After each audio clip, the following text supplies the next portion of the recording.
নমস্কার, আমি প্রমীলার রান্নাঘরে তোমাদের সবাইকে স্বাগত। আজকে ভেন্ডির একটা নতুন ধরনের রেসিপি তোমাদের সঙ্গে শেয়ার করছি। আশা করি রেসিপিটা তোমাদের খুব পছন্দ হবে। একদমই ঘরোয়া মশলায় ঘরোয়া কিছু উপকরণ দিয়ে বানাবো, আর সহজ পদ্ধতিতে। দেখতে থাকো, পুরো ভিডিওটা স্কিপ করো না।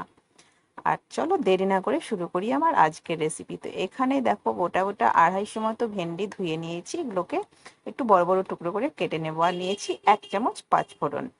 তো গ্যাসের মধ্যে কড়াই বসিয়ে দিয়েছি, আর কড়াইয়ের মধ্যে নিচ্ছি 1 চিমটে মতো কাসুরি মেথি, দিলাম 1 চামচ মতো পাঁচফোড়ন, এখন নিচ্ছি 1 চামচ মতো গোটা জিরে। ব্যাস, এই ফোড়ন তিনটেকে আমি ড্রাই রোস্ট করে নিচ্ছি। গ্যাসের ফ্লেমটাকে এখন মিডিয়ামে রেখেছি। প্রথমে কড়াইটাকে গরম করে নেবে, তারপর মশলাটা ভাজবে, মশলাটা যাতে পুড়ে না যায়। দেখবে মশলাটা থেকে খুব সুন্দর একটা গন্ধ বেরোবে, আর জিরেগুলো পাঁচফোড়নগুলো কিন্তু ফুটতে শুরু করবে, তখনই নামিয়ে নিতে হবে। এখন কিন্তু মশলাগুলো আমার ভাজা হয়ে গেছে, আমি নামিয়ে নিয়ে নিচ্ছি। মিক্সির জারের মধ্যে নিচ্ছি, এটাকে ঠান্ডা করে সম্পূর্ণ, তারপরে শুকনো গুঁড়ো করে নেব। আবারও কড়াই বসিয়ে দিলাম, কড়াইয়ে দিয়ে দিচ্ছি এখন সর্ষের তেল। বেশ খানিকটা তেল দিয়ে তেলটাকে গরম করে নিচ্ছি। এবার আমি ভেন্ডিটাকে, বেশ তোমাদেরকে তো বললাম ধুয়ে নিয়েছি, এখন একটু লম্বা লম্বা করে কেটে নিয়েছি। ভেন্ডিটাকে এখন গ্যাসের ফ্লেম বাড়িয়ে দিয়ে ভেজে নেব। ভেন্ডির গায়ে একটা কালার আসা অবধি কিন্তু ভেজে নিতে হবে, এতে করে ভেন্ডির একটা কাঁচা গন্ধ থাকে, সেটা চলে যাবে। অনেকেই গন্ধটা পছন্দ করে না। তো এই ভেন্ডিটা ভাজা হতে হতে তোমাদেরকে মশলাটা আমি দেখিয়ে দিই। প্রথমে এটা ঠান্ডা হয়ে গেছে, ভাজা মশলাটা গুঁড়ো করে নেব। তারপরে একটা কাঁচা মশলা বেটে নেব। মশলাটার মধ্যে আছে কয়েক কোয়া রসুন, একটা বড় সাইজের টমেটো, আর সর্ষে 2 চামচ। এগুলো পেস্ট করে নেব। এদিকে ভেন্ডিটাও ভাজা হয়ে গেছে। ভেন্ডিটা এর থেকে বেশি ভাজবো না, হালকা একটা কালার চলে এসেছে। এবার কিন্তু আমি ভেন্ডিটাকে নামিয়ে নিচ্ছি। তো সম্পূর্ণ ভেন্ডি নামিয়ে নেওয়ার পরে চলো মূল রান্নায় চলে যাই। আবারও আমি কিন্তু দিয়ে দিচ্ছি সর্ষের তেল। পুরো রান্নাটা আমি কিন্তু সর্ষের তেল দিয়েই করছি। তেলটা গরম করে নিয়েছি, আর গ্যাসের ফ্লেম মিডিয়ামে রেখেছি। দিয়ে দিচ্ছি একটা তেজপাতা, 1/2 চামচ গোটা জিরে। ব্যাস, এই দুটো ফোড়ন খুব সুন্দর করে ভাজা ভাজা করে নেব, যাতে করে ফোড়নটা পুড়ে না যায়। এবার দিয়ে দিচ্ছি একটা বড় সাইজের কুচনো পেঁয়াজ। পেঁয়াজটাকে এখন গ্যাসের ফ্লেমটা একটু বাড়িয়ে দিয়ে ভেজে নেব। পেঁয়াজ কিন্তু আমি খুব লাল করে ভাজবো না, হালকা হালকা পেঁয়াজটা ভেজে নিচ্ছি। এবার এর মধ্যে আমি কিন্তু দিয়ে দেব কেটে রাখা আলু। দুটো ছোট সাইজের আলুকে আমি লম্বা লম্বা করে কেটে নিয়েছি, সেটা এখন দিয়ে দেবো। আর পেঁয়াজটা জাস্ট হালকা ভেজে নিয়েছি, তোমরা দেখতেই পাচ্ছ।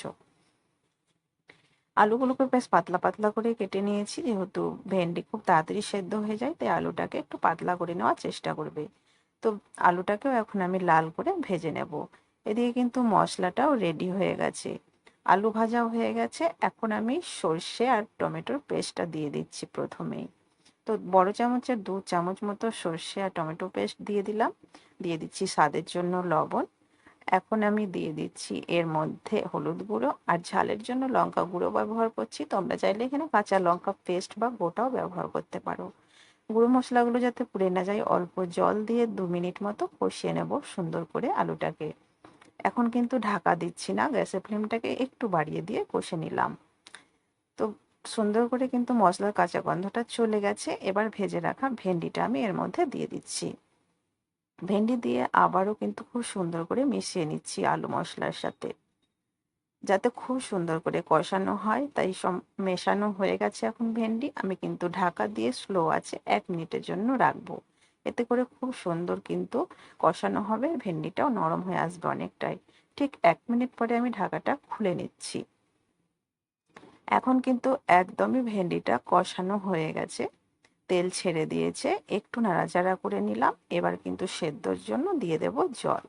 জলটা একটু পরিমাণ মতো বুঝেই তোমরা দেবে, যতটা তোমরা রান্না করবে রেসিপিটা ঠিক সে আন্দাজে দেবে। খুব ঝোল ঝোল হবে না, আর খুব শুকনো হবে না। মিক্সি ধুয়ে প্রথমে জলটা দিয়ে দিলাম, অনেকটাই মশলা ছিল, নষ্ট হলো না। আবারও খানিকটা জল দিয়ে দিলাম, যাতে সবজিগুলো ডুবো ডুবো থাকে, সেরকম আন্দাজে কিন্তু জল দিলাম। জলটা দিয়ে মিশিয়ে নিলাম। এবার কিন্তু ঢাকা দিয়ে 3 মিনিট আমি কিন্তু রান্না করে নেব। আর গ্যাসের ফ্লেমটাকে মিডিয়ামে রেখে এখন রান্না করব, যাতে বাড়িয়ে দিলে পুড়ে না যায়। ঠিক 3 মিনিট পরে ঢাকাটা খুলে নিলাম। এখন দেখে নেব আলু ভেন্ডি সব সুন্দর সেদ্ধ হয়েছে কিনা। এখন কিন্তু আমি একটু নাড়াচাড়া করে নিচ্ছি, আর আলুগুলোও দেখে নাও খুব সুন্দর সুসেদ্ধ হয়ে গেছে। আর ভেন্ডিও কিন্তু সেদ্ধ হয়ে গেছে, দেখেই বুঝতে পারা যাচ্ছে। একটু ঝোল ঝোল আছে, সেই ঝোলটা কিন্তু মরে যাবে। আমি যে ভাজা মশলাটা গুঁড়ো করে নিয়েছি সেটা এখন দিয়ে দেব, তাহলে ঝোলটা কিন্তু অনেকটাই ঘন হয়ে আসবে। আর গ্যাসের ফ্লেম এখন একদমই স্লোতে রেখেছি। এই মশলাটা দিয়ে একটু নাড়াচাড়া করতে করতে গ্রেভিটা একটু কিন্তু ঘন হবে, যাতে করে ভাজা মশলার গন্ধটা চলে না যায়। তাই কিন্তু আমি ঢাকা দিয়ে রাখলাম কিছুক্ষণ। ঠিক কিছুক্ষণের পরে আবার ঢাকাটা খুলে নিলাম। তো রান্না কিন্তু একদমই রেডি হয়ে গেছে। কত সুন্দর কালার তোমরা দেখে বুঝতে পারছো, আর কতটা গ্রেভিটা ঘন হয়ে এসেছে। আর এই গ্রেভিটুকু থাকবে, ভাত দিয়ে খাও, রুটি পরোটা যাই দিয়েই খাও না কেন, ভীষণ ভালো লাগবে খেতে। খুব সুন্দর গন্ধ বেরোচ্ছে, আর কালার তোমরা কিন্তু না বানালে বুঝতেই পারবে না এর স্বাদ কতটা। এখন কিন্তু গরম গরম পরিবেশন করার পালা। তো অবশ্যই ভালো লাগলে লাইক শেয়ার করবে, চ্যানেলে নতুন হয়ে থাকলে সাবস্ক্রাইব করবে। আর এভাবে যারা কখনোই ভেন্ডি খাওনি তারা অবশ্যই বানাবে, আর আমাকে কমেন্টে এসে জানাবে ভালো লেগেছে কিনা।